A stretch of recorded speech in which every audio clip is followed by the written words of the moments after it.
Vijayawada parliament minority cell మాజీ అధ్యక్షులు Sheikh Karimulla, parliament legal cell కార్యదర్శి న్యాయవాది ఎకిరాల హనుమంతరావు తెలుగుదేశం పార్టీ సభ్యత్వానికి తమ పదవులకు 12వ తేదీన రాజీనామా లేఖను తెలుగుదేశం పార్టీ అధిష్టానానికి పంపించడం జరిగిందని పాత్రికేయ సమావేశంలో తెలిపారు.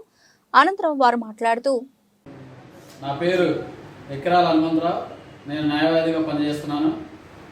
తెలుగుదేశం పార్టీ చందాపురం గ్రామం బూత్ కన్వీనర్గా పనిచేస్తున్నాను.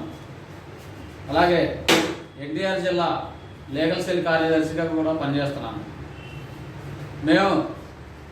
నేను తెలుగుదేశం పార్టీలో ఇంటర్మీడియట్ నుంచి ఇప్పటి వరకు 4 జనరల్ ఎలక్షన్లో పనిచేయడం జరిగింది. ప్రస్తుతం మేము దళిత కులానికి చెందిన వాళ్ళం. కొంతమంది మేము తెలుగుదేశం పార్టీ విధి విధానాలు నచ్చక మేము స్వర్గీయ అన్నగారు నందమూరి తారక రామారావు గారి స్ఫూర్తితో స్వర్గీయ దేవినేని వెంకటరమణ గారు మరియు దివంగత తంగిరాల ప్రభాకరరావు గారి నాయకత్వంలో తెలుగుదేశం పార్టీకి క్రమశిక్షణగా, కమిట్మెంట్గా, నీతి నిజాయితీతో పనిచేయడం జరిగింది.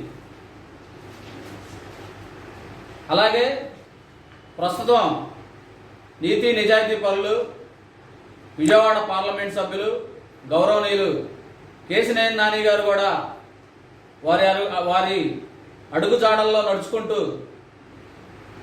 విజయవాడ పార్లమెంటుని మరి అనేక సేవా కార్యక్రమాలు చేసి అభివృద్ధి చేస్తూ ఉన్నారు. రాజకీయాల్లో దోచుకునే వాళ్ళు ఎక్కువయ్యారు. నేను పార్లమెంటు సభ్యులు నాని గారి యొక్క నిజాయితీని నాకు నచ్చి, నిజాయితీ పరుడు ఏమంటే రాజకీయాల్లో నడుచుకోవాలని చెప్పేసి మేము ఈ నెల 12వ తారీఖున తెలుగుదేశం పార్టీ సభ్యత్వానికి నాకు ఏవైతే పదవులు ఉన్నాయో వాటన్నిటికి కూడా ఈ నెల 12వ తారీఖున మరి విజయవాడ పార్లమెంట్ సభ్యుని కార్యాలయంలో రాజీనామా చేయడం జరిగింది.